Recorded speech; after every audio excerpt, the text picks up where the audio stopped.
just about ready to get underway. Give you guys a little more audio from the table. Again, this is feature match from table 4. So this is table 4 in round 5.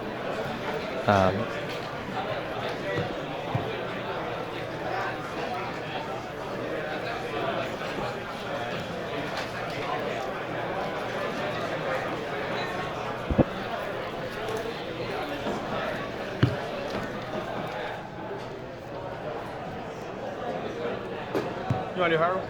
Yeah. Do that, right? Yep.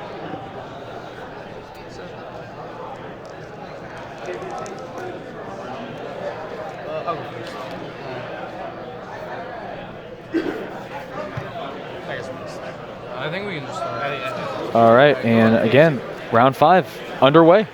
So it looks like we got Robert Scarpelli. I believe he is playing Domain, Monarchs as well, but we will see. I definitely see a Pantheism, I believe, in his hand. So the clock has started, and we're underway, round 5. Coming at you again, Tipo Pro. I did fix that deck list issue, and we have Domain. So we're going to get an eye for this Robert Scarpelli Domain build. He's revealed for Erebus. He's going to special summon a Mithra, which will go ahead and grab a token of his choosing over to Jake's field. It's in defense mode. And there's a Tenacity. And he has to reveal a card. He, of course, reveals the Erebus, because that's already kind of knowledge in this point of the game. And Jake's going to continue to kind of shuffle his hand, think about where he wants to go. There's a return comes down. Erebus comes down shortly after. Builds the chain links with Mithra, Erebus, and return. And return is going to go ahead and grab Aether. Or does it? Or does it? It's very possible you could grab a Thestalos or a Majesty here. He goes for the Thestalos. So clearly Robert seems to have a read on what Jake is doing. Now he's going to think and pull it back. So we'll see what version he's playing. So we've already seen Thestalos. Tells us that he's probably playing Escalation and Majesty's Fiend as well. So there's the Majesty's Fiend. We're seeing that he's playing 1-for-1. I noticed that as he shuffled through. And I think that that is the game. So that was bizarre. Wow.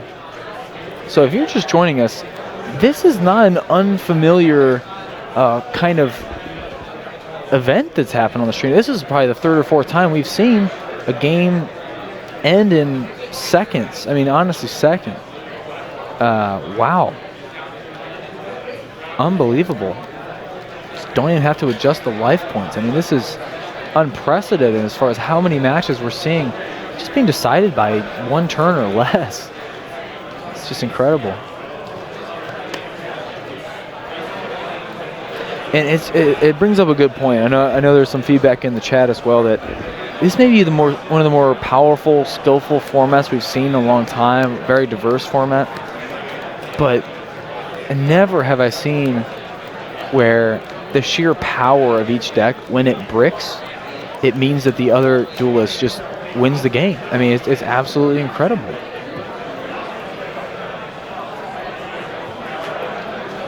And Jake, of course, now we've seen that earlier players have done this tactic as well of just scooping, realizing that when you have it, you have it.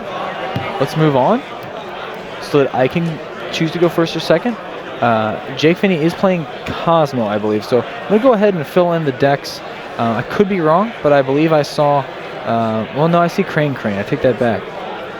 He's got some cherries as well, so maybe it is Burning Abyss.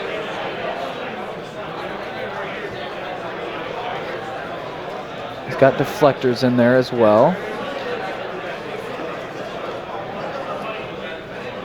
It's really, really interesting. I'm not sure what... I'm seeing some Burning Abyss monsters, so I'm going to call it Burning Abyss for now. If we need to adjust the title, certainly we can add some more info, but it's 1-0 here early, round 5, game number 2. Past the halfway point. Jake desperately needing to win game number 2. Got a Monarch mirror. It's not going to take ages, right? Still no mirror matches on the stream. Instead, we have Robert and Jake just continuing to play. And hopefully we'll get to see more than just 10 seconds worth of action. much was your flight? It wasn't bad. It was like 180. Oh, yeah. Absolutely. It beats like a 12-hour drive. Yeah. And no one probably wanted to go. Yeah, no one wants to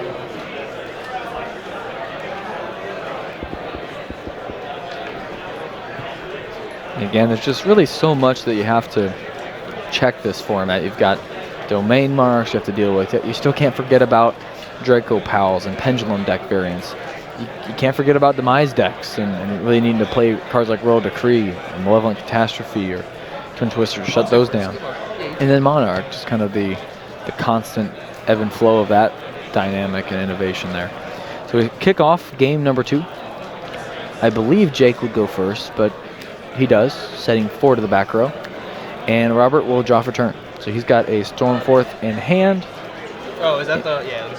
And wow, we're seeing a card that Banish card until your next end phase. So not this end phase, but the one after that. banishes a card until the next end phase. Yeah.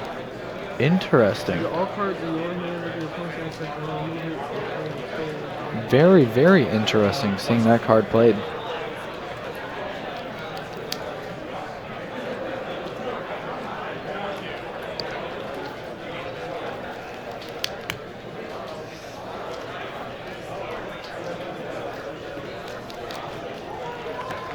Still has Upstart, and I believe he has just activated Upstart, giving Mr. Phinney 9,000 life points, which does grab him a Twin Twister. And it's a good Twin Twister. It feels good. The score is 1-0. Robert Scarpelli to Jake Phinney. And Magic Deflector and that Banishing card. If anyone knows what card that is, I'd love to be able to talk more about it. I believe it's the Appointer of Red Lotus, but it's been a long time since I've honestly played, so I don't know if that's the one that I thought it was. But oh, actually, someone just kind of made the same comment. So yep, Appointer of the Red Lotus. So you pay 2,000 life points, which means I need to actually adjust that and make it 7,000 now net for Mr. Phinney, and reveal all cards in the hand. Look at one of the opponent's hand, select a card, move from play until the end phase of your opponent's next turn. So again, it is Appointer of the Red Lotus. So it's a normal trap card.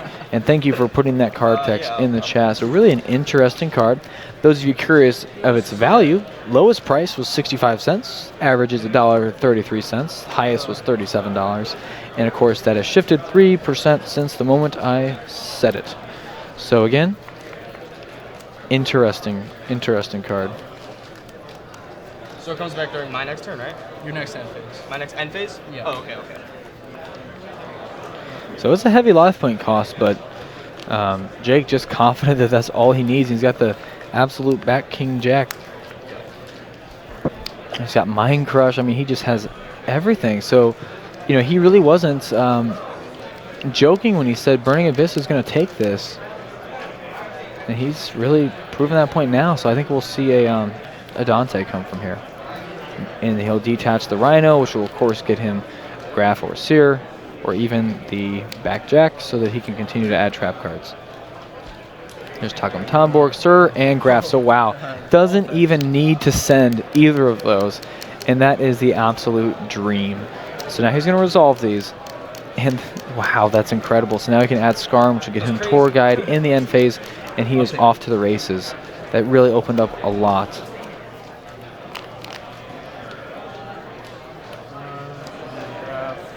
And no, Jake is not going to be at 6,000. Upstart was used, so he's at 7,000. But yeah, it's essentially a dust shoe. It's a heavy life point cost, but life points really don't matter in Yu-Gi-Oh, except for the last one. So I cannot believe this. We saw a Sir Graph Mill on the live stream from a Dante detaching a Rhino. I mean, that's just fantastic.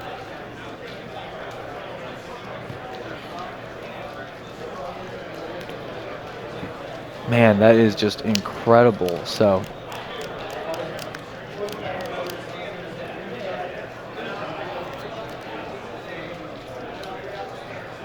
now we're wondering.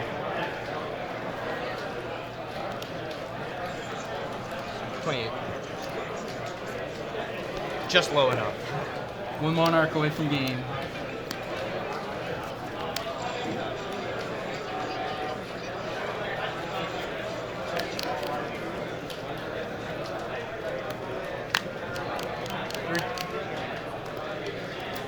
and did go ahead and adjust that. So thank you again for helping us with that.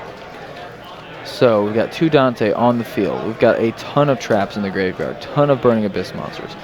We've got, still haven't seen a Beatrice yet on the stream today, but more than likely we'll see that before the end of Jake's turn. And curious what else he's going to be playing, because that was really kind of an amazing trap card. Get those while you can and get them from ARG. And there's the tour guide as predicted. And Jake will sit on those 2 Dante and pass back to Robert. That Surgraph Mill, that's really going to be something that Jake's going to smile about for a while if he wins this match and continues on to try to repeat as champion. And definitely playing a deck that's unique, to say the least, something we haven't seen in a while. So Robert's going to kickstart it with Pantheism. Added off Tenacity, revealing Erebus. There's the Pantheism, ditching a return. And he's going to grab Aether and Kuraz. Again, a pointer of the Red Lotus is the trap card being used.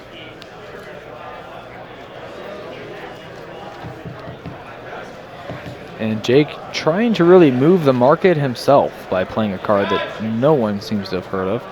And we'll see what price that jumps to by the end of today. Something to be... So again, another benefit of watching the stream is you don't have to wait for the deck list to come out. Jake Phinney makes the top, you'll know what's in his deck, and you will maybe be able to take advantage of the market right now. And so again, getting back to the match, Robert and Jake, both players going at it on the stream. Robert with the very fast Game 1 victory. Jake Phinney in command right now, but for how long is the question. And so he goes ahead and activates Twin Twister on the domain, drawing himself Anti-Spell Fragrance, the Absolute King Back Jack, and a Burning Abyss monster. I believe it's Alec.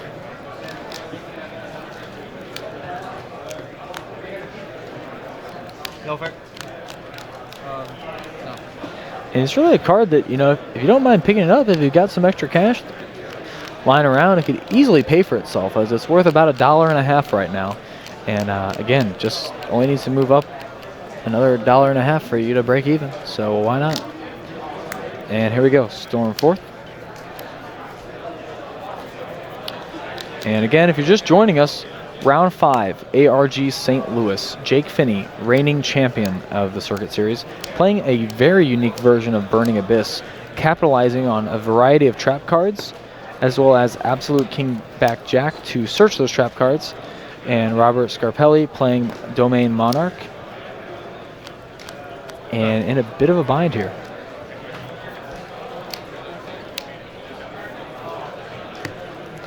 And if you're just joining us again, Jake Phinney playing none other than a pointer of the Red Lotus. Pay 2,000 life points. See your opponent's hand. Take a card. Seems good. And we're seeing another mill, and there's really where he's going to finally get to use the effect of Mr. Jack. Probably see that happen eventually. And there's a Farfa hits the field, and I think Jake is just kind of looking for game.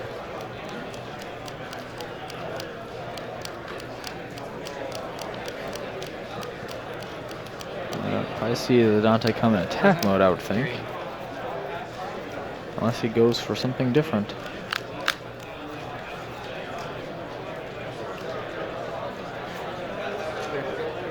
And thank you again for joining us live, ARG St. Louis. No suit. Interesting. So Jake chooses not to use Seer.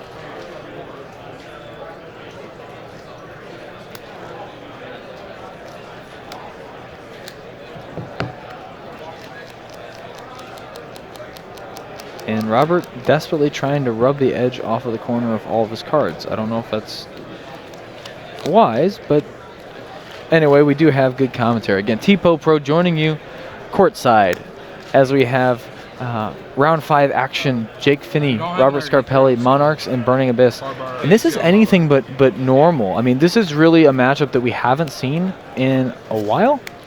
And I think that Jake has come here with a purpose. He made the decision to change from Cosmo for a deck that he also feels very comfortable playing, which is Burning Abyss. So again, Jake with the victory in Game 2. So heading to a decisive Game 3. So Game 3 incoming here between two players that are both very capable of establishing locks and different setups that prevent the other one from playing. It's just a matter of maybe who goes first in this one.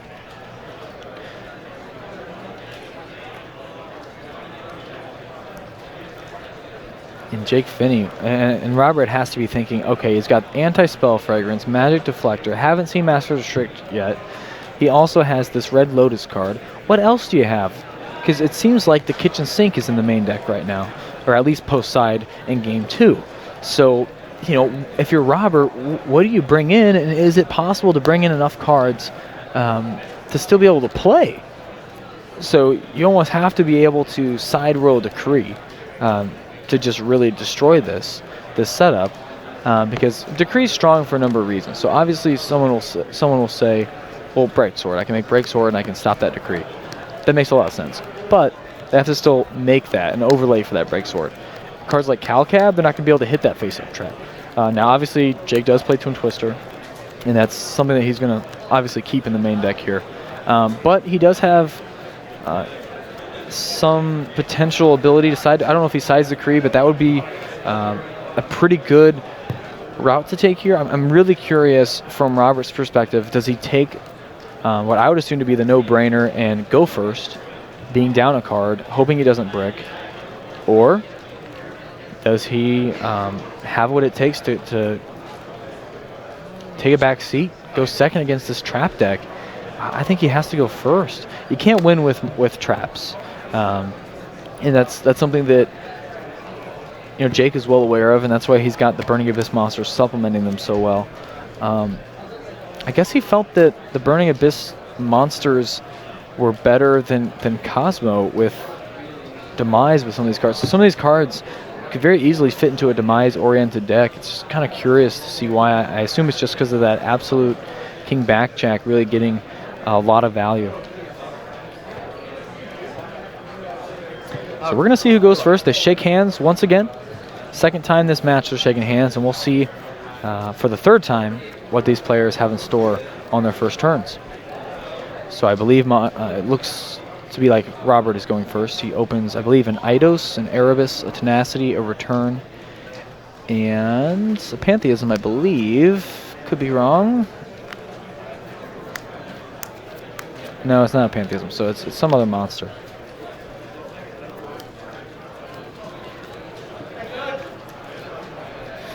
And to give you guys an idea of the time, still plenty of time left in this one. 22 minutes counting down. Both players at 8,000 here in the decisive game number 3. Now again, something we brought up earlier before the match started, if you're just joining us here in St. Louis, this is TPO Pro, and something interesting about round 5. It's just something about it.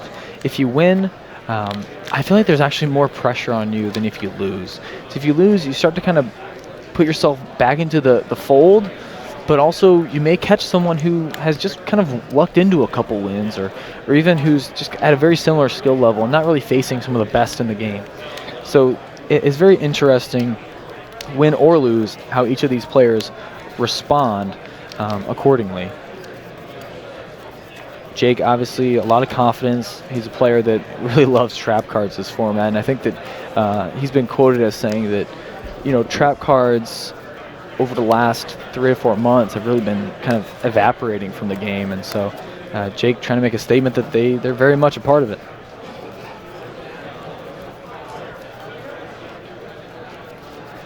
And again, we're live.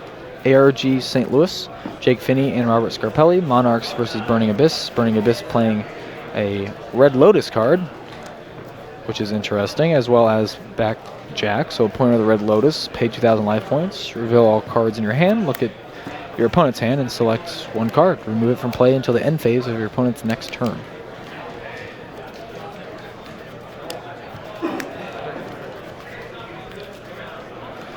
so he builds the chain links. He's going to go ahead, send Prime, and probably another Pantheism, and then add back the banished Pantheism.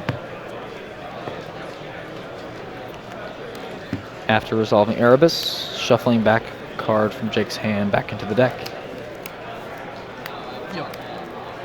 Yeah, for those of you curious, Jake had just kind of showed the Nightmare Shark and the Barbar more than enough damage to game him. And so we are gridlocked here, 1-1, 8,000 apiece. Jake Phinney, Robert Scarpelli, round 5, ARG St. Louis. Wow, Robert is really digging here. And it's Domain Monarch. I'll go ahead and add that to the deck description. That's a really good point for those of you joining us later. And we're going to kind of rename Jake's deck as well.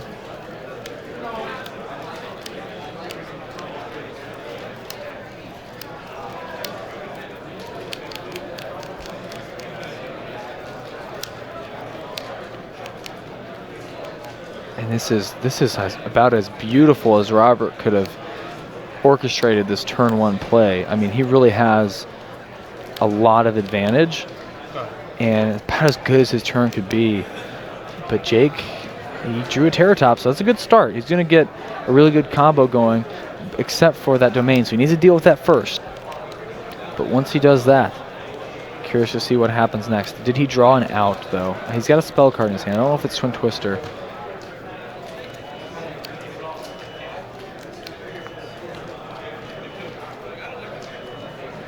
And man, this is intense.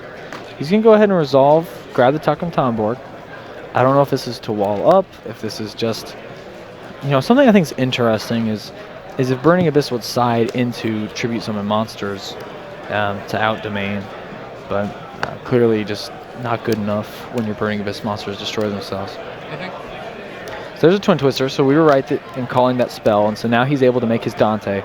And we'll see if he can do the Sir Graph again. So if you missed it, in game 2, I believe, Jake Phinney milled an improbable Sir Graph from his Dante, also milling a Fiendish Rhino Warrior. Again, appreciate everyone joining the chat. Appreciate the watchers today. Always appreciate you tuning in to ARG Live. Again, we're in St. Louis, Circuit Series event.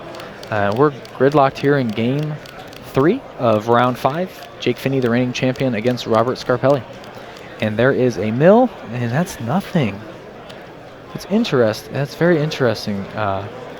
Didn't hit anything. A Rubik in the grave, as well as looks like a Mind Crush and a Foolish Burial. So not what he wanted, and also now he has a choice. Obviously the Prime is not going to do anything if you hit over it. Neither is the Eidos in a way, but it seems to make sense that you hit over one of them. And again, Jake Phinney is a reigning champion. It's very interesting to see a player like Jake so confident with the Cosmo deck, really discovering something that led him to take a 180, go to Burning Abyss, and you don't see that happen with a lot of players where they really, in a lot of ways, will just stick to one deck for an entire format, and especially when you've mastered it. And I think Jake's a master of that Cosmo deck, and so he must have really understood something at a deeper level about that deck that factored into his decision today. And I'm curious what that was, what he saw, whether it was a meta trend or if it was just really the power of Stormforth. I don't know what it was, but I'm curious to find out what led him to end up playing this deck.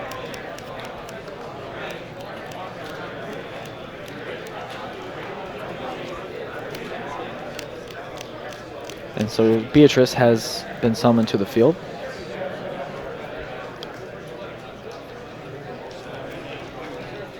And it looks like Jake is considering crashing the Beatrice so that he can pull out the Pilgrim, at which point the Pilgrim will be able to take out more of... No, they're going to go in defense mode, so he's decided against it. Another thing about Beatrice is that you can send Mr. Jack. So that must be what Jake felt was a relevant interaction as far as this deck. In a way, it's very similar to Guiding Ariadne in the fact that you can really look at those trap cards and and arrange them for whatever matchups you want. And obviously, Jake's deck is a deck that gets better and better deeper into a tournament, as well as deeper into the matches. So games 2 and 3, he can almost always get to his key side deck cards, which is extremely relevant against the Monarch deck that struggles so much against Magic Deflector and Mask of Restrict. So Beatrice detaches the Dante, which will get him back a card, as well as send a card, where we would expect him to send Mr. Jack. And he does send the absolute back Jack right on cue. And at which point, we'll see exactly. You can only use one, right? Per turn? I can use each effect. You can use both? Yes. What are you going to with Dante? So he adds back the Rubik. Couple of reasons probably for that. Virgil's a card, obviously. It's an out to Flying C. I don't expect that to be cited here from Robert. But it's just another Bring Abyss monster, and he obviously doesn't want to add Scarm, since Scarm needs to be there to resolve the end phase from to add another card. And then he's going to look at these 3 cards, arrange them any order that he wants. And then he's going to pass. So the action is back on Mr. Scarpelli. I think he has a Majesty's Fiend in his hand, so I'm curious if a Stormforth Majesty's Fiend would win the duel, win the match.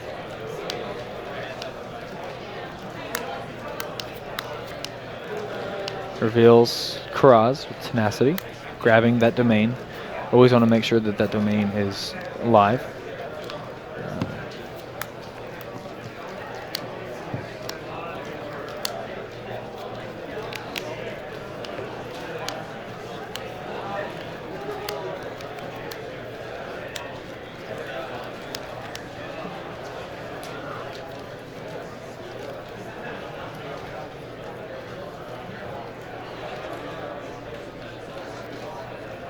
And now he's continuing to dig through the deck.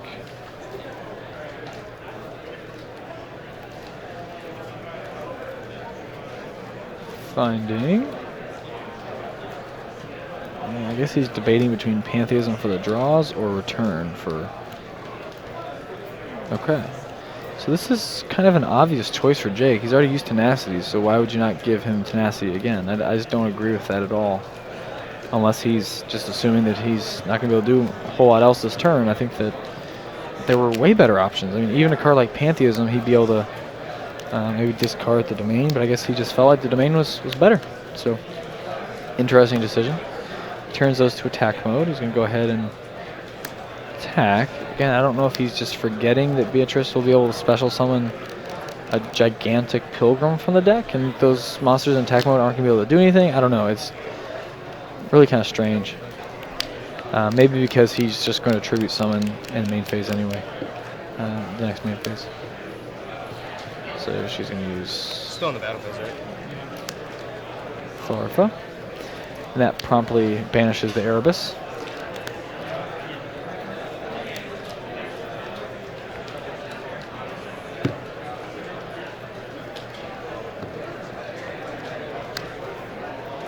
And that's a good point. As long as that domain's up there with an Erebus, Beatrice will not be able to grab the Pilgrim. It's really good, again.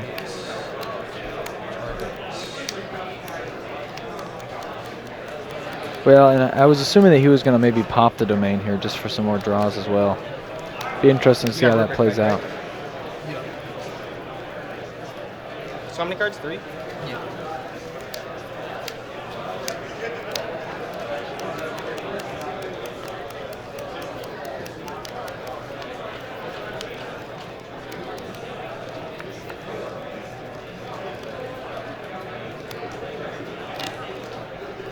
Decides to pop the Beatrice, since there's really no fear of the special summon, and draws a card off of the Prime. And we're live, ARG St. Louis, round 5, Jake Phinney, Robert Scarpelli, deciding game 3. Life points are 8,000 apiece as the clock continues to tick down. 11 minutes and 20 seconds to go.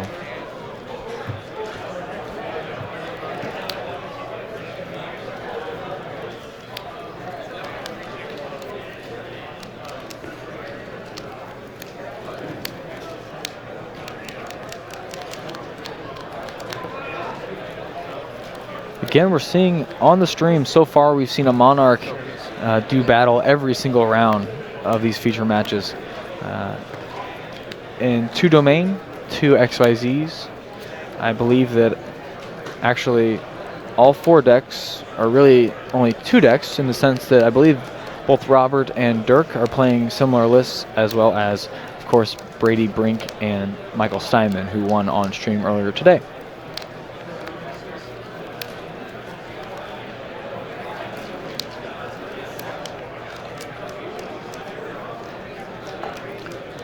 And so now Robert is continuing to press on here, but now Mr. Phinney, see what he's going to do here.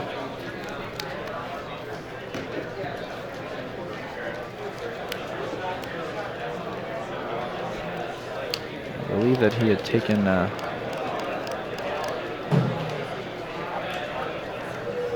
believe Jake took 2,800 from Erebus. Appreciate if anyone could confirm that.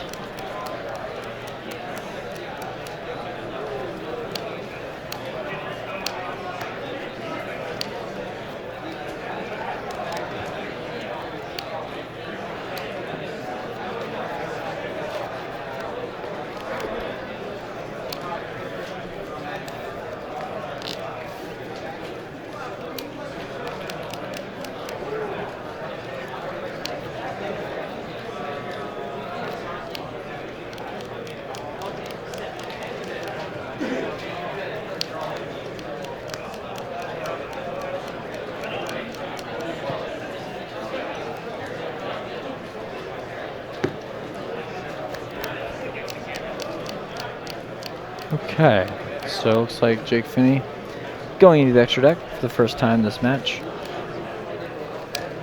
Or this turnaround, excuse me. For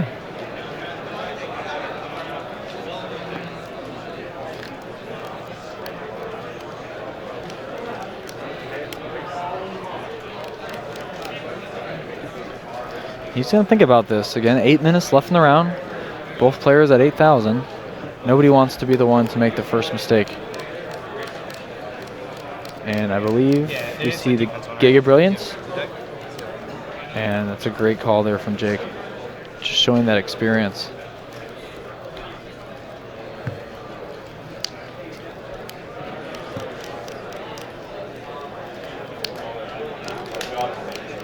So the digital bug, for those of you that may not be familiar with it, that is digital bug core batch. It's 2 or more level 5 light insect type monsters.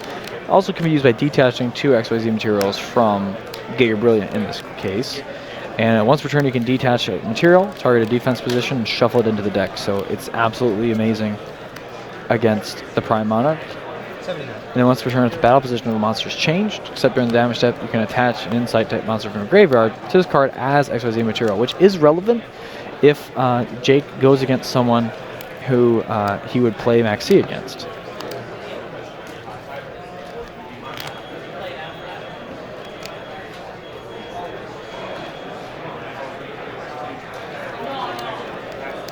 And I believe looks like the Beatrice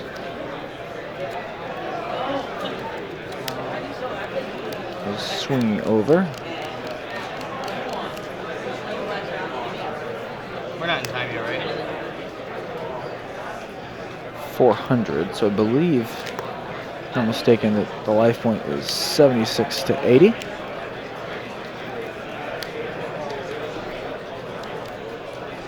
And again, Jake just taking his time. Both players not near time yet, but time is slowly ticking down.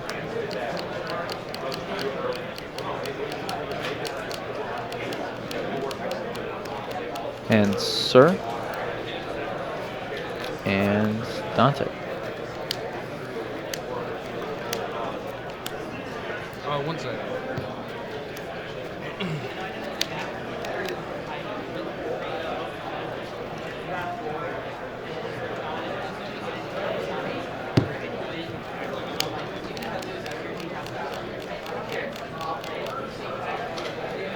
And it looks like Jake's going to just check the grave one more time before he passes his turn. maybe even trying to figure out what's left in the deck. He's been milling quite a bit.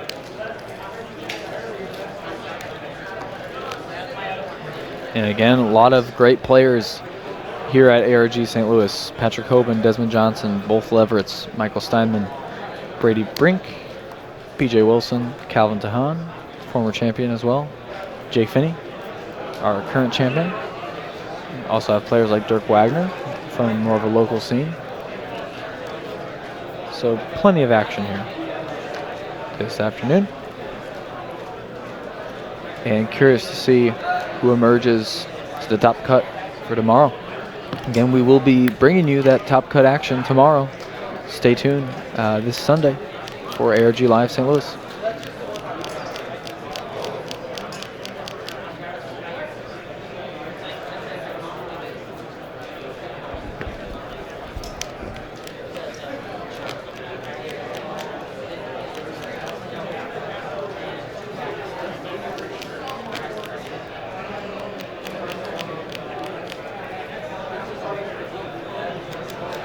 Both players just so cautious here as they approach the time.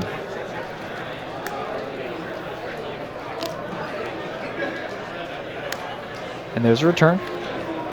And there is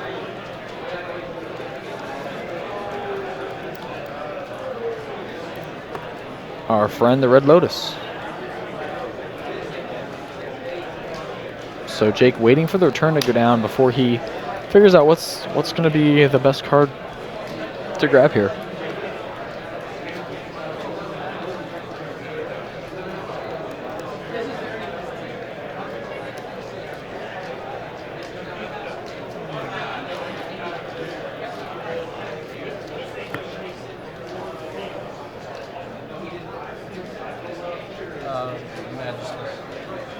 And then he is going to choose the Majesty's Fiend to banish. It's just too strong.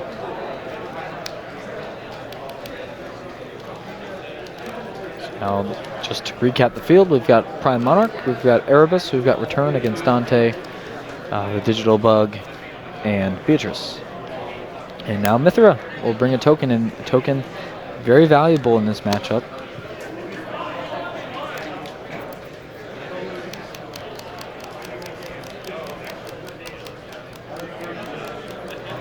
And this, believe it or not, is the actual life point count. It is 8,079. Neither player has been able to do a lot of damage. It's been a lot of just fixing hands, building up resources, continuing to manage, and here comes a Kuraz.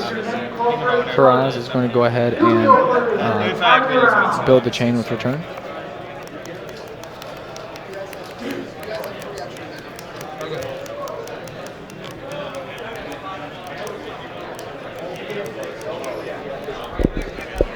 And Jake just kind of waiting,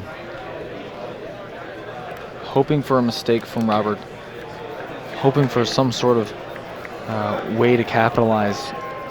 This would be so big for Jake if he could just come out of this on top with a clean record. I wouldn't say he's the favorite, but anytime that you win an ARG, you're certainly on the radar. And especially with some tech cards, he's got some spice. We'll see what happens.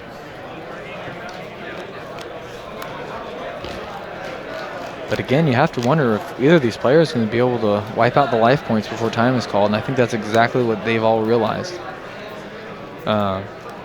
And Jake really, paying a lot of life points for that that Red Lotus could be interesting.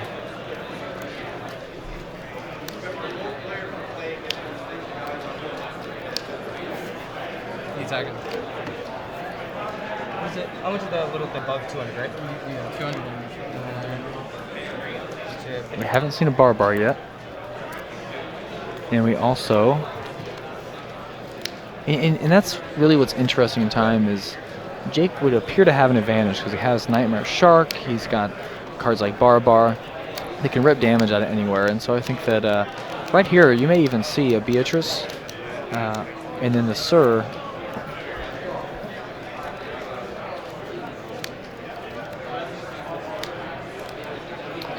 Well, interesting. Yeah, interested to see what happens here because, again, it just seems like Jake Phinney would have the bar, has the advantage, Nightmare Shark. Instead, Robert, he's got 2,900 life point difference here, or 1,900 life point difference here. It's interesting to see if he can hold on. 40 seconds and counting.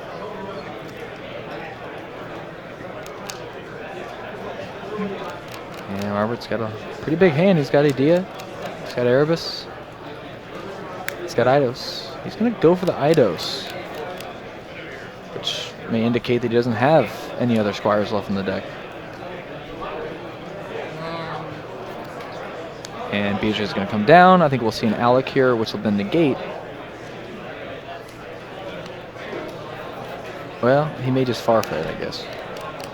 Curious what he sends here, because I guess it's too late for that to resolve.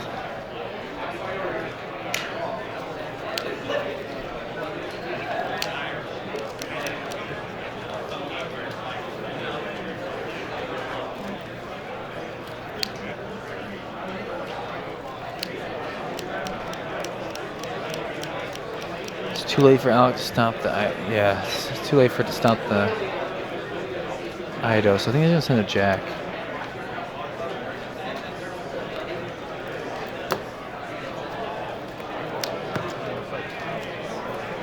Again, round 5, we're live. It's gridlocked here, 1-1. Time is counting up now. And looks like Back Jack's in the graveyard, and Jake's got to be feeling confident just from a life point standpoint.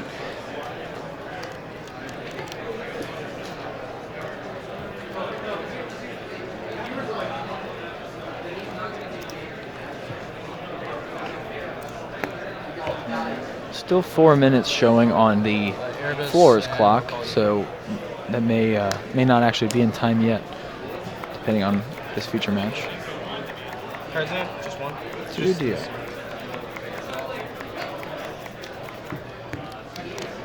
Jake just waiting.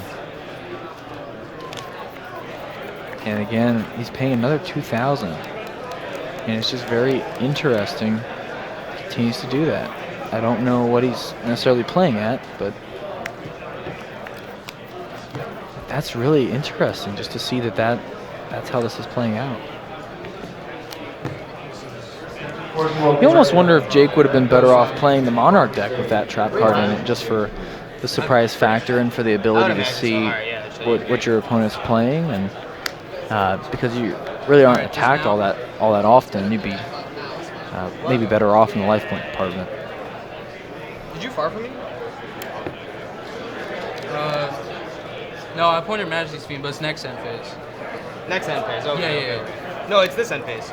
Yeah, You did it appreciate. last time. Yeah, I get this back. And yep, they are. No, I did it on your last. We are officially in time with turn 0. Yeah, I'm pretty sure I get it. Yeah. But I don't get this next round. You know, and I agree with some of the comments as well. Is I don't know if Roberts played a very clean game here in this final game.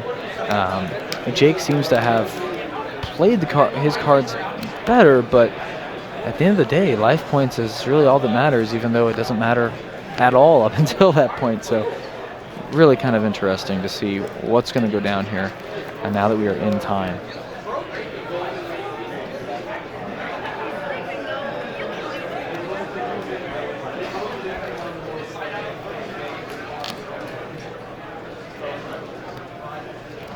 And Sir kills itself, which is going to grab maybe Bar here, but it's just such a disparity in life points. I don't see that happening either. So curious what he just decides to grab. Maybe just a Scarm, just to continue to float. I don't know.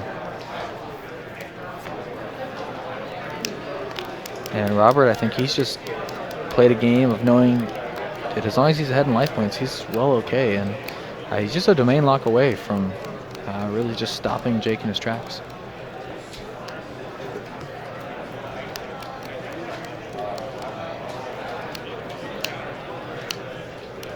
And Robert just continues to flick his hand. I don't think he knows Yeah, I don't know. It's very interesting what's going to happen. So there's the Erebus gets attacked, and that's, I believe, it's going to be 25 over the Eidos for 1,700 damage, I believe.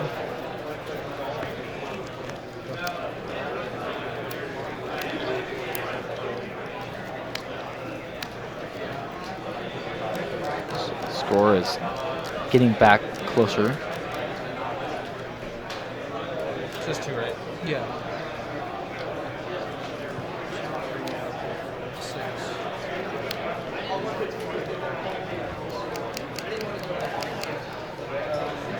And wow, just so many cards banished in this matchup, and the graves are just outstanding from both players. This really is everything we've hoped for from a feature standpoint. With this really going into time, game 3, a lot of pressure. We've got the reigning champion of the series. We've got Robert Scarpelli playing Domain Monarchs. You would figure it'd have a great matchup against Jake. Just kind of curious what'll happen here.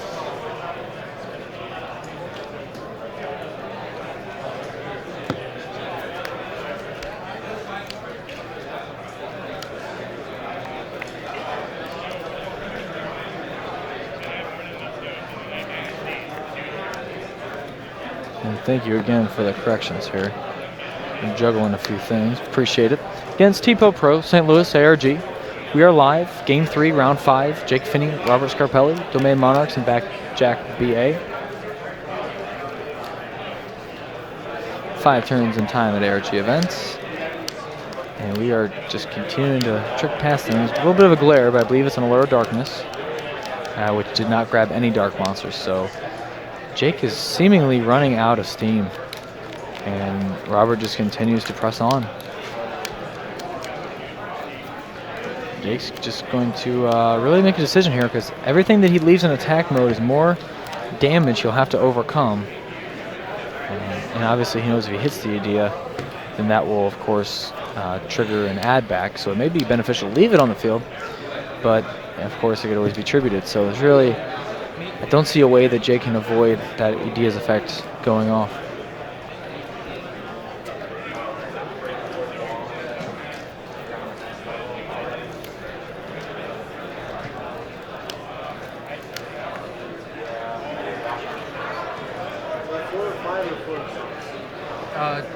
It's 6. He was asking if it's 0 through 5 or 1 through 5. Oh, okay. And turns are 0, 1, 2, 3, 4, 5. So 6 total rounds.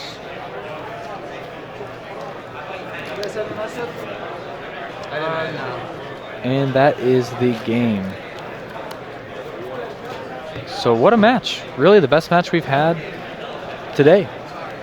And that match had everything. I mean, we had a Dante detaching for Sir and Graf off the top of the deck. We had Robert with a great first turn in game 1. It took about 30 seconds. And then an absolute fantastic match. I mean, really something that you tune in and want to catch. Just fantastic. So hats off to both players for really playing well. Really didn't have any sort of ruling issues or any sort of play of that nature. And that was a great third game. And now we have round 5 in the books. And so really only a couple rounds left today. And I'm curious to see who emerges into this top cut and what decks will represent that. And so Robert Scarpelli, your winner over last month's champion, Jake Phinney. Back Jack Burning Abyss loses to Domain Monarchs. And Domain Monarchs continuing to kind of make their presence felt here. So Dirk Wagner followed by Robert Scarpelli. Both people are just really deciding exactly what Domain is just so strong. And Jake Phinney's tech kind of comes back to bite him a little bit, as he paid a lot of life points just to banish a random, a chosen card for about a turn and a half. So really kind of interesting. May see if we can talk to Jake at some point, get his thoughts on what drove him to decide on that deck and kind of what he wants to share with us regarding how he built it. We'll see what he says.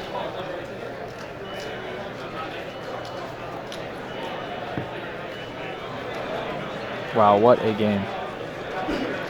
So yeah, we saw it here first, folks. ARG Live, the Lotus. It's a steep cost. And we are heading into round 6 if you're just joining us. Round 5 in the books. Tyler Poe, T-Poe Pro, alongside, well, no one. The booth is empty. But continuing to provide you guys with great coverage here at ARG.